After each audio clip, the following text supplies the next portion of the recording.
I'm Kelly Siegel, and this is Harder Than Life, a podcast about self-love, self-awareness, business, and health. We tell outrageous stories and boil everything down to simple, practical advice you can start using today. Let's get living. As most of you know, I'm a learn-it-all, and many masterminds of content. Well, I went to an event in Miami and met Rob Mallan, and upon hearing his story, realized we had a lot in common. Rob Mallan is a speaker, author, coach, and the host of the Talk That Transforms podcast. And like me, did a little time in the slammer. Yeah, Welcome to the Heart of the Life show, my man. Looking forward to sharing your mistakes. Thank you so much. I really appreciate it. Thank you so much for having me. What a pleasure. Now we got nowhere to go but up, but I'm sorry. Rob, That's it. Let's go. We can take it from here. I don't want to take away from the story of redemption, transformation, and hope. What is your story, and why does your story matter? Well, I had a real God encounter at the age of 19. Like you, I had a very difficult upbringing, background, very humble beginnings, and just found myself without a father figure, and then looked for, affirmation and confirmation in all the wrong places, which eventually led me into a very tragic situation, facing 17 years in prison as a 19-year-old, and never had any kind of record whatsoever. And now here I am, no jail time ever, to now I'm facing potentially 17 years. And, my life was just falling apart rapidly before me. And then God steps in, and all of a sudden I start reading, different books, faith books. I start reading the Bible, and I don't see the Bible as a bunch of rules and regulations, but I see this Bible as a book of principles and promises. And I started doing what this book says, Romans 12:2, do not be conformed any longer to the pattern of this world, but be transformed. Be transformed how? By the renewing of your mind. And I did not realize there was a huge connection between the way I think and what I say and what actually shows up in my life. And I mean, I was like many people, and I'm sure you can relate to this. I've heard your testimony. I've heard how you've walked in sobriety. A lot had to change, not just with your association, but with the information, the revelation, the self-talk, the dialogue that was going on in your head. And, in my head, the dialogue that was going on was dead. It was keeping me limited. It was keeping me in a place of paralysis. Obviously, now not only am I in a physical jail, but I'm in a mental jail to boot. So I've got a physical and mental situation going on. And the thing that broke the chain for me, really sincerely, was, again, my encounter with God, but then also my encounter with the Word.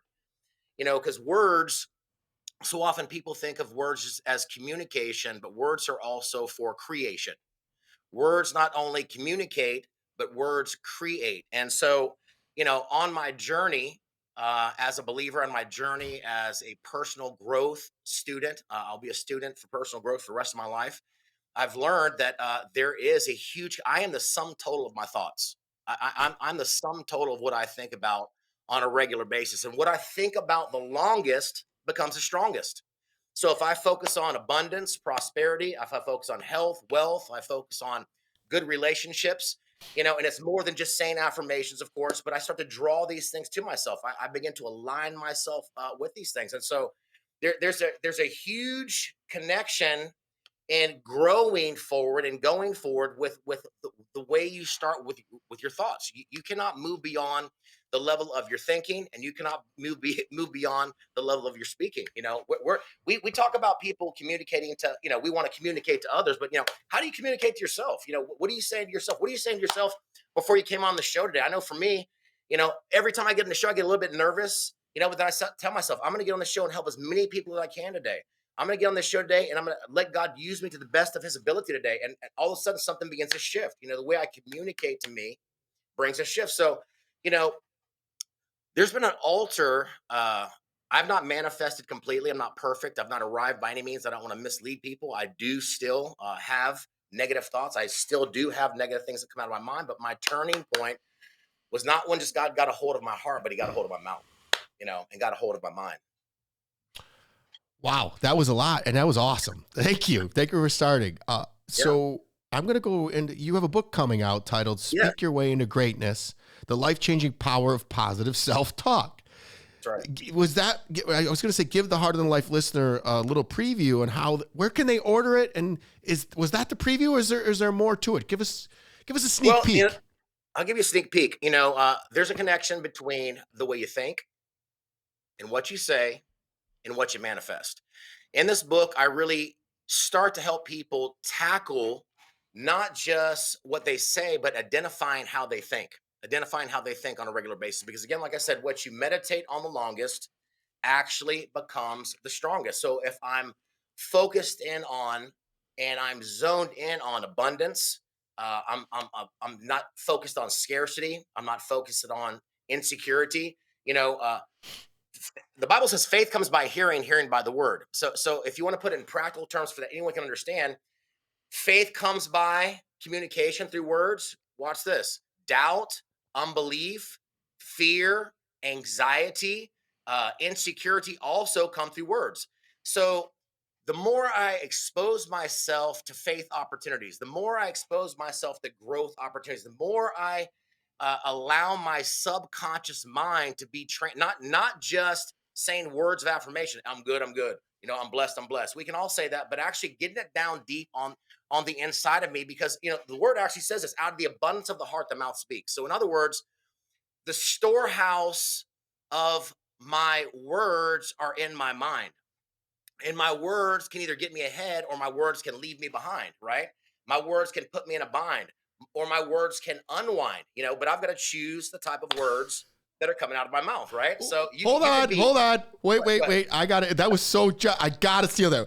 My words can bind or they can unwind. What was that? I got to write My this down. words can bind, they can Mhm. unwind, they can also rewind. Think about it. Think about the times what what you focus on the longest becomes the strongest. This is why it's so important for people to get a vision for the future, get a vision for their life. Habakkuk says to write the vision down, make it plain. I've got to put new words in front of me to be me, right? I've got to tell myself who I am.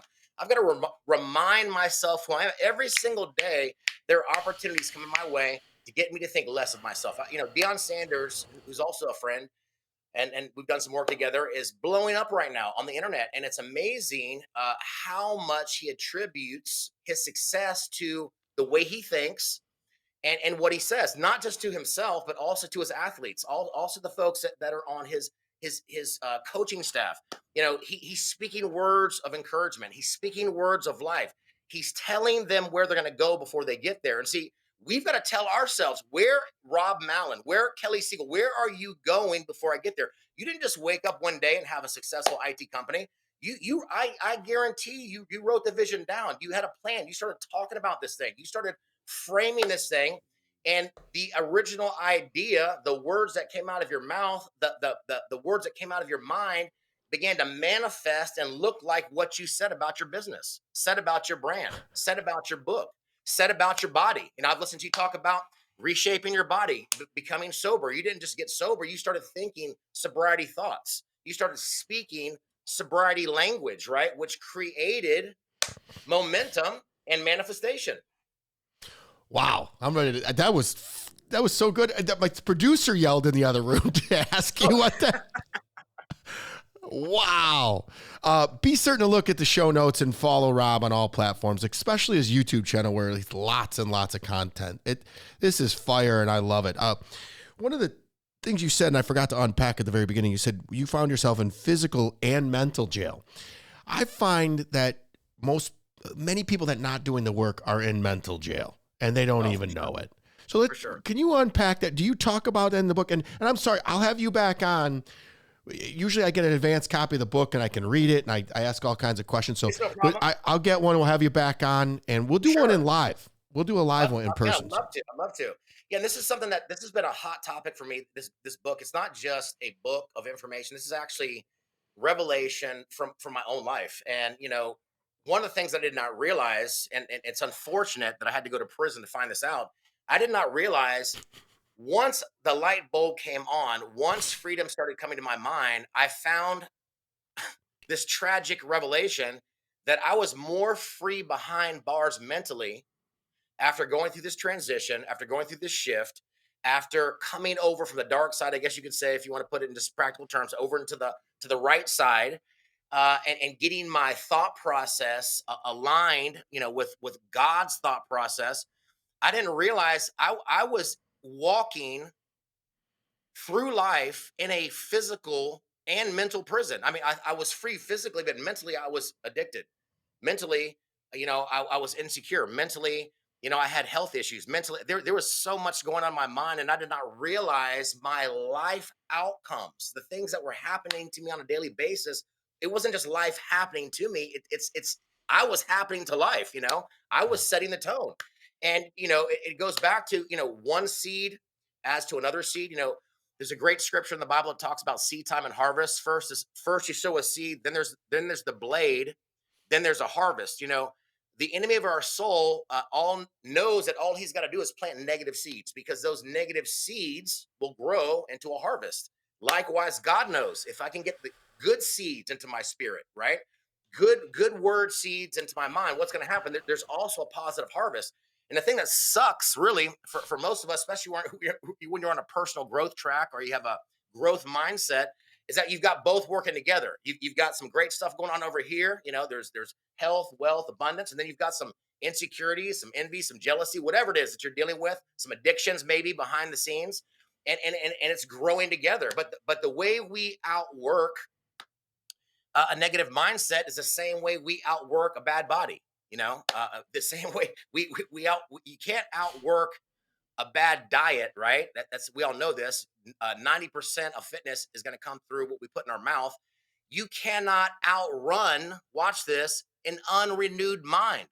It doesn't matter what you try to do, what you're trying to accomplish, until your mind has been transformed, until some new thoughts have come in there, man. You're going to stay stuck like Chuck. Or worse, listen, I'm living proof of that. I'm not proud to say that, but I'm living proof that you are a byproduct of the thoughts that you think about the longest, because they become the strongest, and you get stuck like Chuck, or you get free to be exactly who God has called you to be, just simply through your thought life and through your speaking life. And then what you say shows up, man. It shows up. Don't be surprised if you talk about money, it starts showing up in your life. Don't be surprised if you start talking about great clients, and all of a sudden great clients start showing up. Don't be surprised if you start talking crap about somebody. Come on. If crap starts showing up in your life, you start talking crap about somebody, all of a sudden crap starts crapping on you. It's interesting how words manifest. They have energy, they have power, they have a magnetism, and what we say really does play a huge role in what we manifest. I believe it 100%. Did you have any coffee this morning? I love it. Early, yeah. How much time did you do in jail? I did 18 months. And Wow. and really looking back, I mean, I would not want to do it again. I wouldn't recommend that path of growth for anybody. But I tell you, it was really God rescuing me from myself. It really was. I It was concur, and I could tell you there's nothing more humbling until you geez, lose your bro. freedom. I remember walking into my cell and going, what in the hell did I do to get here? Was There's I thinking? Things have got to change, and they got to change now. And this is stupid. I should not be here. But, everybody's innocent in jail, but as soon as you start realizing you did this, and the contrast is something else. So, It's funny, Kelly. It's interesting, and I hear you talk quite a bit, on your reels, on your social media platforms. One of the things that you talk about a lot, and I'm not sure if you use this word directly, but it's really around a lot of what you do on a regular basis, is you've created value. You've created worth. And there's a great scripture that says, as a man thinks in his heart, so is he. And the word think there actually means to estimate. As a man estimates himself, as a man measures himself. Do you measure yourself with a yardstick, or are you like one of those guys that you see out working on the road, and they've got one of those measuring rollers that just seem like they'll just roll forever? Some folks say, I'm about 12 inches, deep in money, wealth, health, relationships. There's other folks that, hey, listen, I'm not going to limit myself to a 12-inch ruler. I'm going to get myself one of those wheels. I'm going to get one of those things that where I can have endless amounts of opportunity, endless amounts of wealth, endless amounts of health, endless amounts of growth. But it's a mentality. If I can't see it, I can't be it, right? I've got to believe it, and we've all heard this before, to achieve it. But to achieve it, I've got to receive it. I've got to believe that, hey, my life is worth more than sitting here in hell in jail, right? I mean, that's something that happened to me in jail. I said, man, my life is a little more. I wasn't really valuing my life that much before, but man, I'll tell you what, when, like you said, when that freedom is taken away from you, all of a sudden you realize, man, I've got breath in my body. Wow, there's still life in me. Wow, there's still something. Even though my life sucks at this moment, there's still something on the inside of me that still says I can do more. I can achieve even at this rock bottom space and place. And I think that's what's really cool. I mean, it's obvious with the excellence of your show. It's obvious with the way you take care of yourself that you have shifted from devaluing yourself, depreciating yourself, to now I'm gonna add value to me. And not only am I gonna add value to me, but I'm gonna add value to others. And that's I think that's what where both of us are very much in sync, is that you're not doing this podcast because you're trying to build a name. You're building this podcast because you're trying to help people. You know? Someone else just pointed that out. They're like, I really like the fact that you're not doing this for fame and fortune. And I'm like, holy smokes, I didn't even realize I'm not. But I will tell you, you'll appreciate what I'm about to say. I was making coffee this morning, and I just feeling some kind of something this morning. I don't know Yeah. why. I didn't sleep well last night. I'm not sure why. But the moment that I surrendered and allowed the higher power into my life and realized I'm not in control of this thing, I feel like something has exhumed my body and taken it over and said, hey, all these gifts that you have, the gifts of being intelligent and breathing and alive and a bigger guy, I've given you them for a reason, and you have Yep. to do something with it. And so I feel called to do what I'm doing. And I feel grateful that I get to have this platform, because I was on the podcast before you. We talked about some real deep trauma, and I was triggered, and I like that. Feeling is healing. But there was something that you said, and I want to come back to it. You said there's a seed, there's a leaf, and there's a harvest. That's right. You skipped a big step in there, and it's the care and the feeding of That's that right. leaf, because that's where the big part That's right. is. Now, I knew the analogy, because that's where I live all the time. I am caring and feeding. That's why I work out every day. That's why we shower every day. That's why I read every day, because I want to reap a bountiful harvest. And the bountiful harvest is going to come from all that care and feeding over a long period of time. And here's the thing that I prescribe Right. to, and I think that it resonates with you, is I don't care that I can't notice that leaf getting any bigger. That's right. I know it's getting bigger. I have faith that it's getting bigger, because I know every single day I'm watering that thing, and I'm putting soil down that's fruitful, and I'm saying no and not allowing bad things to pollute it. So when you do those things for a long period of time, success, inner That's right. peace, love, and happiness occurs. It's also too what you don't do. I'm not, it's not working, so I stop. I keep going. Kelly, you're saying something really good right here, because and I am a faith person, and I never use scripture to throw in people's face, but I like to use scripture to frame it, because if you think of scripture as a quote, as motivation for folks that aren't a believer like myself, you can still use this. And there's a great scripture in the Bible that talks about the very thing that we're talking about right here. And as long as the earth remains, it says in Genesis, there's something called seed time and harvest. And I think where people get upset is they don't realize once a seed goes in the ground, there's time that's got to take place, and then the harvest comes. And I think people get upset sometimes with the small steps. It's like, first the blade, when the blade first comes up, they go, well, that's not my harvest. That's not my car. That's not the good body. That's not the beautiful wife. That's not all my goals met. They're just seeing the very small, when it first comes up out of the ground, they're not realizing, hey, there's development that sometimes takes days, sometimes it takes weeks, sometimes it takes months. And guess what? For some of us, it takes years for certain things to transition, transform, and for us to realize, But I think that we're in such a microwave society. I work out one day, and then next week I've got abs in my body. No, man, your abs come as a result of a long-term plan and a lifestyle shift, not doing a diet. It's a lifestyle, and I think what we're talking about is really, really helpful to people, because, they don't realize, look, it's those small steps every day that lead to these, it's small hinges that swing big doors, right? And knowing that it's these small steps I'm taking every day that are going to continue to open these big doors in my life. And so I love this topic of what we're talking about here right now. I just thought of this analogy. It's to flip that whole seed to harvest on its head. We all know that if you take and you plant a seed, you can plant a negative seed. That's right. And put manure, which is shit, all around it, and it'll initially grow fast, quickly. So that's a metaphor of life. If you start a negative habit, you'll feel that quickly. Within 90 days, you'll start feeling it. If you put a positive habit, it takes like 6 months to 180 days. Same thing, 180 days. Right. So people, they give up. And well, I saw a little bit of growth. And what happens? You get that growth at the beginning and you're like, oh, this is the life I like. But what you're not realizing is you're not watering beneath the surface and the roots are dying and that your harvest is going to die. That's right. Feel free to copyright that. I just made it up today on the Harder Life podcast. Love that. No, it's true. It's 100% true. This is the type of activity that people don't realize. It's, you don't just wake up with abs. You don't just wake up with mental health. You don't just wake up with vibrant relationships. It takes time, and Rob, it takes effort.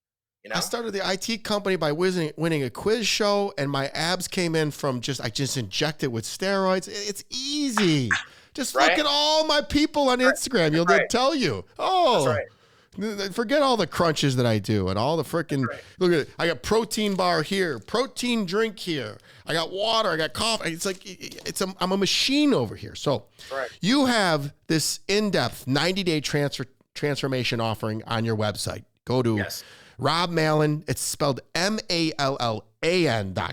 Right. So robmallan.com and see the details, but tell us about it. And you have these customized nutrition and workout plans. Can you make the people look like me? And, again, that's what everybody wants. And when they're tearing me down. So tell us about about that. Well, for us in particular, we do have folks that can help build muscle and can help get you shredded and get you contest ready if that's something that people are looking for. And that is a very strong possibility and option if people actually do, what the trainer and the nutritionist says. As you don't just, get abs because you go to the gym or because you have a trainer or because you know about dieting. You've got to implement these things. And so what we do is we actually look for people that want to lose weight in a 90-day period in a healthy, sustainable way. And so what we do is we take people through a process to help them reframe eating psychologically, because so many folks are into psychological, emotional eating. And really, honestly, man, this is a whole nother show, but I believe that majority of Americans are addicted to food. And the reason we're addicted to food is because there's so many chemicals, there are so many additives, there are so many, things that are not natural that are causing people to want food. So we help people identify healthy whole foods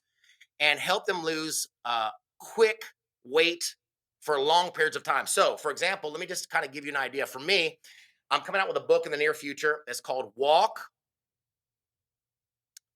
Pray, Eat, Rest. And these are the 4 principles of what we teach. And one of my coaches teach is that we teach people that you can walk. You don't even need a gym membership initially. Okay, we do get people into the gym. We do get people on weights, but initially in this 90-day program, you're not touching weights. What you're doing is you're walking, you're stretching, you're eating, you're detoxing, you're learning how to eat properly, where you're getting weekly check-ins, you're measuring your waist, you're looking at, the pounds on the scale. We don't count calories, even though calories count. We teach people how to eat, proportionately. We help people get the sugar out of their diet. Like, just for example, I'm probably my own best business card. There are pictures of me on my website. I was at 255 pounds, man. I was having issues with my blood pressure. I was having issues with my ankle because, there was swelling going on. I had swelling in my fingers. You name it. There was all kinds of stuff happening. I'll tell you what really one of the things that broke me.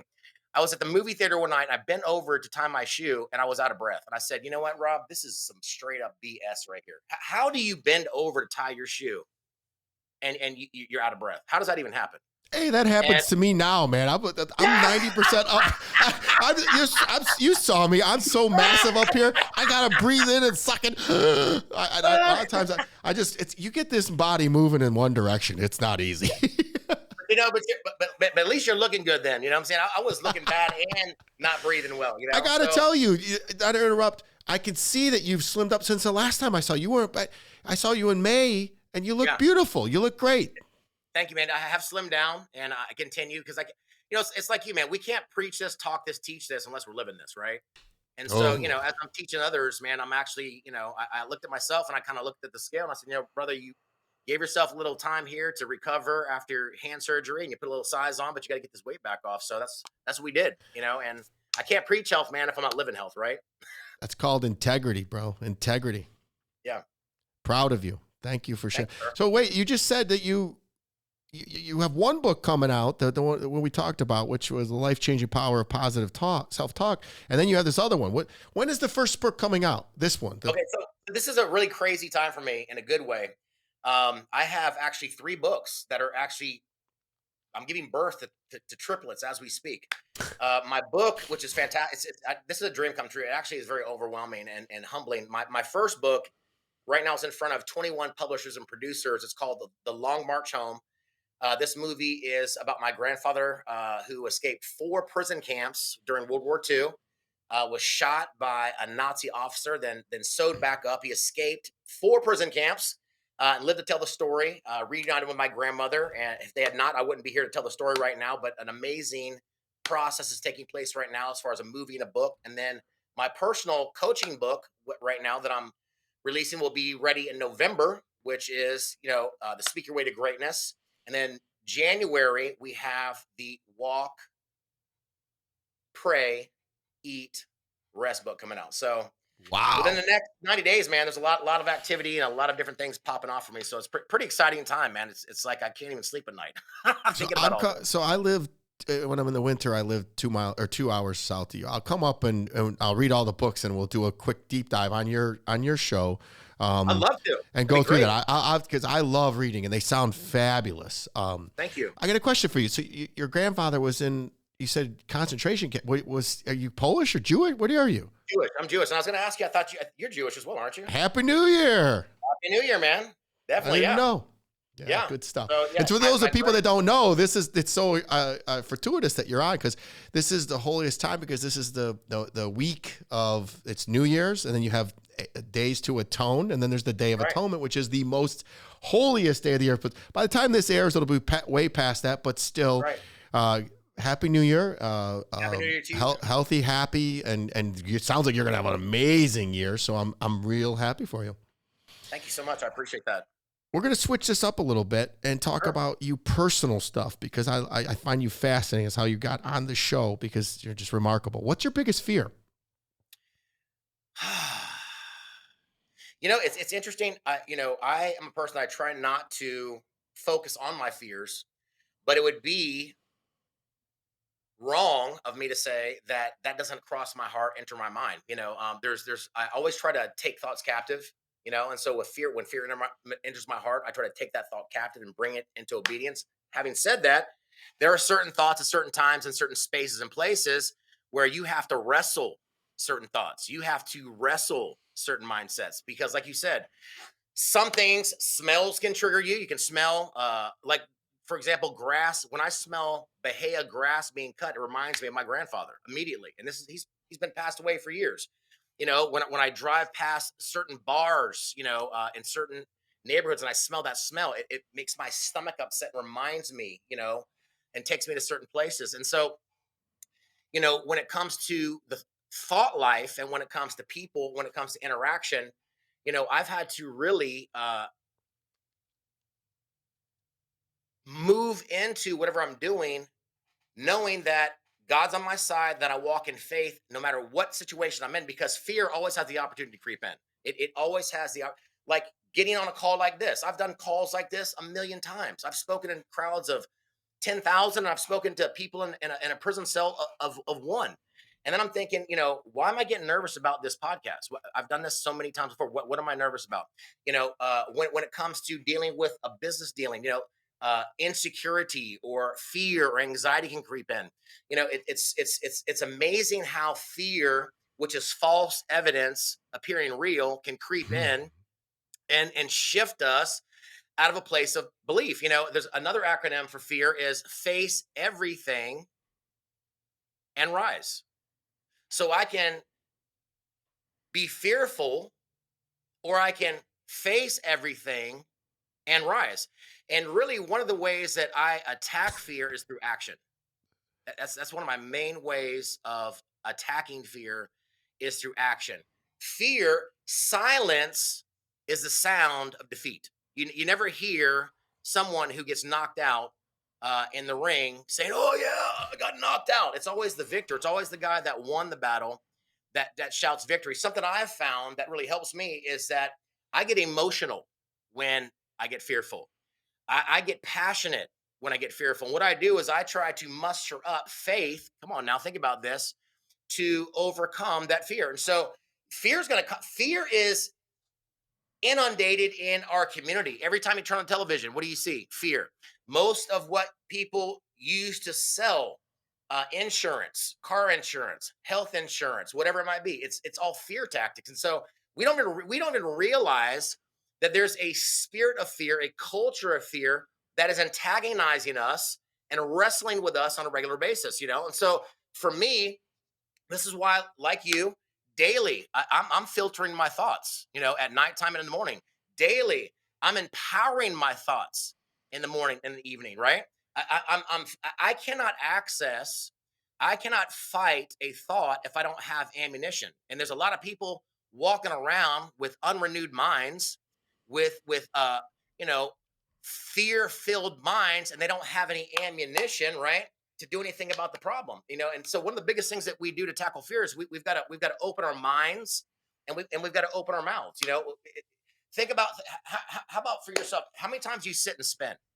How many times have you sat and you sit and spend and you're meditating on the wrong thing? You're thinking about the wrong thing. What happens? What you meditate on the longest becomes the strongest, right? So if I sat on this podcast prior to this podcast saying I can't do this, man, I'm just going to give into this fear and anxiety. No, what I had to do is I had to open my mouth. Today is going to be a powerful show. Today is going to be an incredible show. My thoughts are going to be clear. My mouth is going to be clear. Kelly and I are going to connect in a powerful way where when this is aired, people's lives are going to be transformed. People's lives are going to be impacted. You got to speak to yourself. You got to encourage yourself. So this is one of the ways that not perfectly, not every time, but I have found to overcome fear and anxiety. You got to talk to yourself. You got to speak words of encouragement. We're so quick to run to someone else for hey, attaboy, and we should. Hey, you can do it, and we should. But there's something dynamic when you can give yourself an attaboy, when you can encourage yourself and not need someone else, man. And it does take discipline. And there's days I've watched you on your podcast. You say, I didn't feel like going to the gym today. Well, the hell with my feelings, right? Feel your feelings and then use your faith to get over them, right? I didn't feel like doing the podcast this morning. I didn't necessarily feel like going to the gym this afternoon, but my feelings have nothing to do with it. It's a decision. It's a commitment. It's part of my lifestyle, right? Not just once in a while, but lifestyle, right? And when you have a lifestyle of faith, guess what? When fear comes, you know how to attack it. And again, I'm not sitting here saying that there's not wrestling matches you have to go through.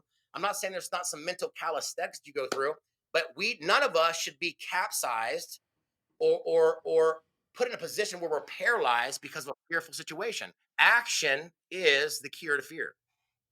Hey, remember, there's another acronym for fear. Fuck everything and run. Man, that too. That's weak. John Gordon always says, have faith over fear. And that's literally what you just said. Have faith that everything, if you look backwards and you can connect all the dots in your life, and every single time that you thought something was happening against you, it was actually for you. So why not have fear that that's going to faith that that's going to continue going forward? And it will. And if you're doing the work, it will do it faster and more rapidly. Absolutely. Run that silence thing by me again. You said, when someone gets knocked out in a ring, they're silent. What I didn't write it down fast enough. Silence is the sound of defeat. Silence is the sound of defeat. Got it. Love it. Stealing that. Wait for a reel to come out on that one. I'll give you credit. Go for it. Love it. All right. If you were offered a mulligan in life, what would you do over? And don't give me this nothing because everything happened for me. That's not true. Okay. That's not true. There's a lot of decisions that people have a tendency to say, I would not do anything ever again because it brought me to where I am. And there's some truth to that. We don't want to look at our past, and we don't want to get into the shoulda, coulda, I wish I woulda mindset because we can get stuck there. At the same time, we also need to look back at times and realize there's certain actions that brought me right where I am today. The reason for good and for bad, for negative and for positive. And I think when we bypass some of these things, we miss the process. The real gold in personal development is not in the goal. The real gold is the process, Mm. learning why I did what I did, understanding, okay, these outcomes that are happening to me are not just because I'm a good or bad person. These outcomes that are happening to me are on purpose. They're intentional. There's just what we talked about. There's seeds that are being sown, and there's harvests that continue to come my way. So most of what's showing up in my life, I have done something to initiate that. Right? I've done. A lot of folks talk about what you are shows up in your life, and that's not always 100% true. That's not always 100%. We attract what we are. I kind of hate it when we say that, but there is some truth to that. There is some truth to that. We do attract what we are. If you're a negative person, it's amazing how you can be in a conference room of 1,000 people, and that one negative person on the other side of the room finds you. You can be in a room with 20,000 people, and you can have negative people around. I'm sorry, a gossip, and if you're a gossip, that one gossip ends up around you.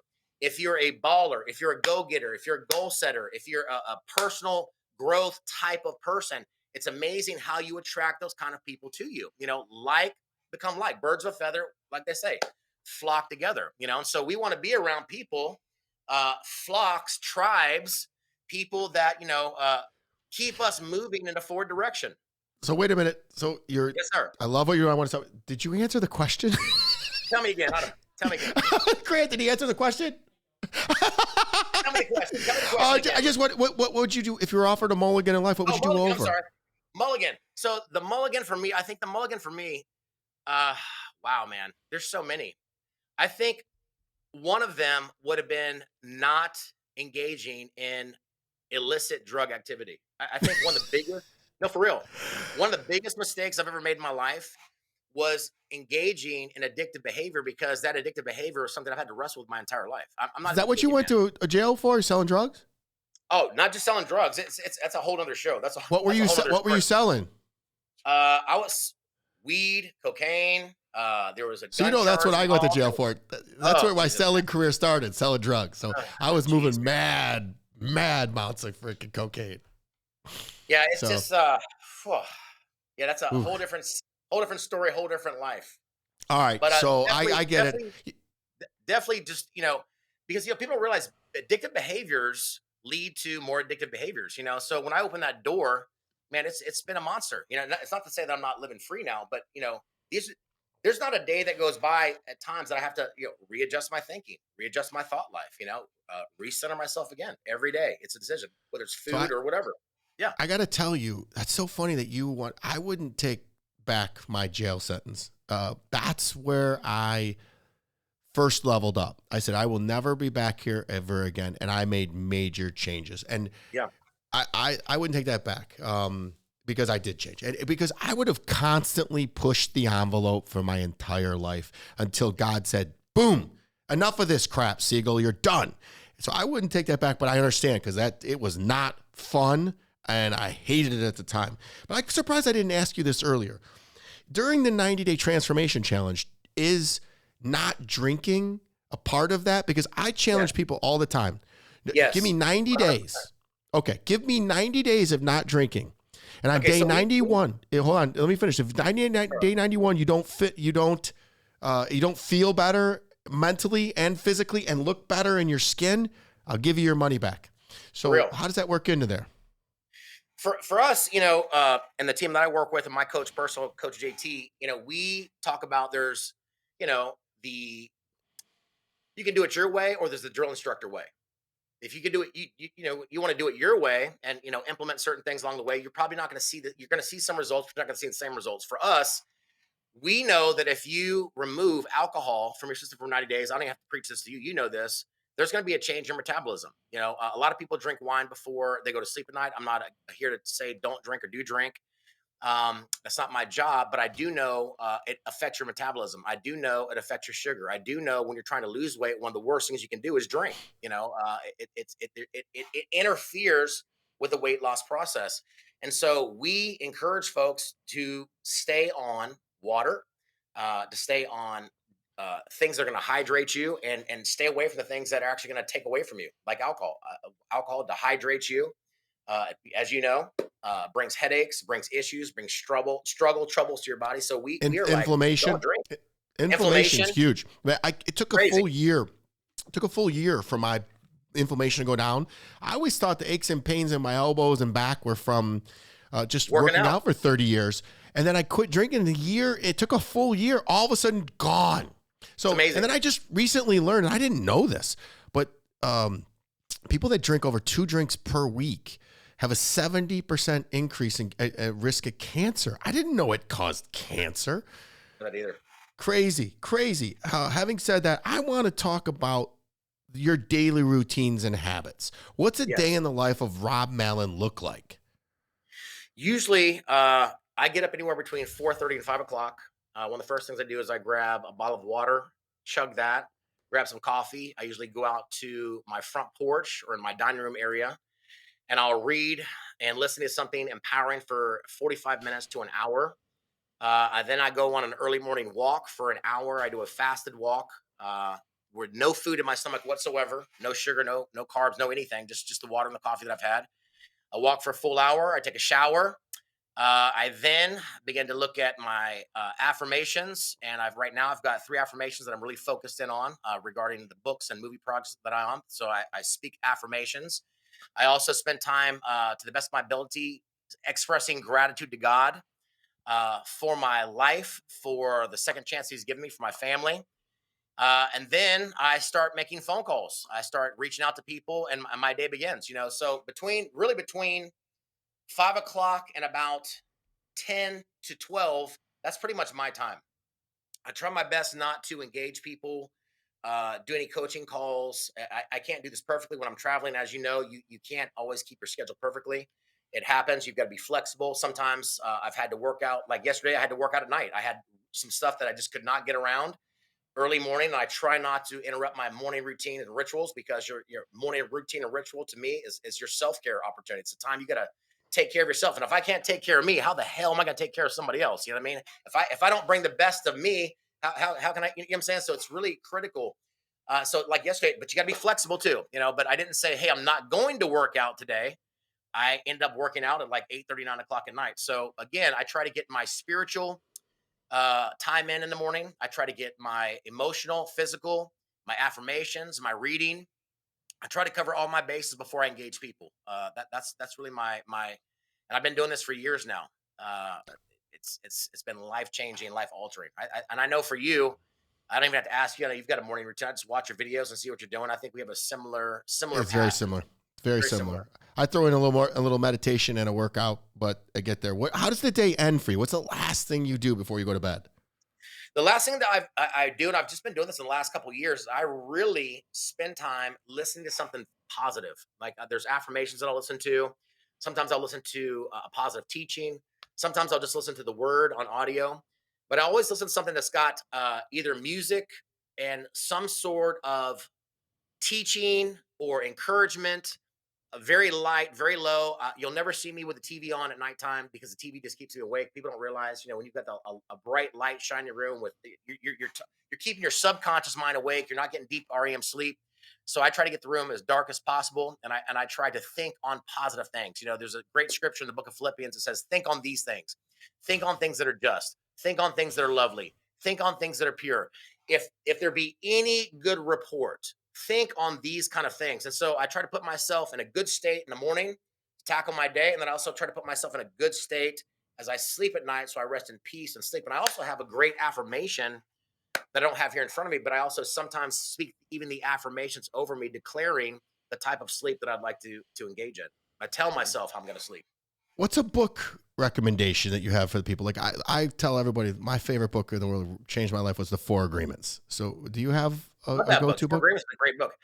One of the it, well, one of my go-to books that I'm always gonna give people, and I guess you're already going to know this. It's going to be the Bible. Bible. You know, Yeah. it is. It's always one of my go-to books. But I also there's a great book by John Maxwell, Leadership. And for me, I'm just not a book hoe, where I used to be, where I'm just grabbing books. I mean, for me, I'm a reader. I've got so many books, I don't know what to do with them sometimes.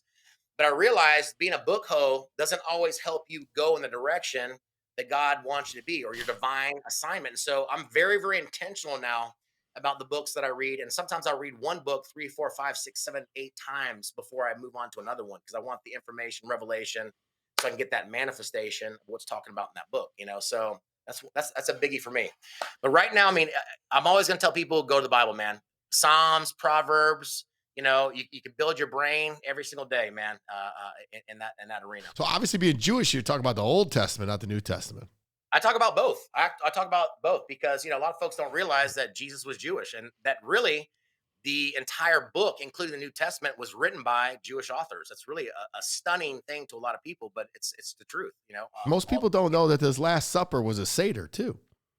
And that's so funny to me, because as a pastor, I actually taught Seders in my church, because it wasn't just communion. It wasn't just a wafer. It's a complete Seder meal, which is a completely different experience, and a beautiful, beautiful meaning and symbology behind it. So I got to tell you, a lot of times you'll hear me say, I feel like I'm the chosen one. I mean, I've had so many near-death experiences. There's got to be a reason why I'm here. So I'm going to do good. Is there something I haven't asked you today that you feel compelled to share? One of the things I feel compelled to share for people right now is, especially right now, is to take life in a space of where it's be light and easy. There's so many folks that right now we've heard about the hustle and grind. And I believe this: when you hustle and grind, you get left behind. Let me say it again. When you hustle and grind, you get left behind. Okay, please explain. Please explain that. It's really important for people to get this. We're so moved, unfortunately, by culture. Culture stems from the way people think.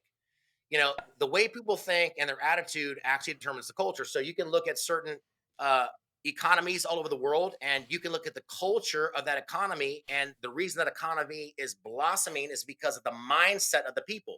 You can also look at, like I do work in Haiti, where there's it's just tragic poverty.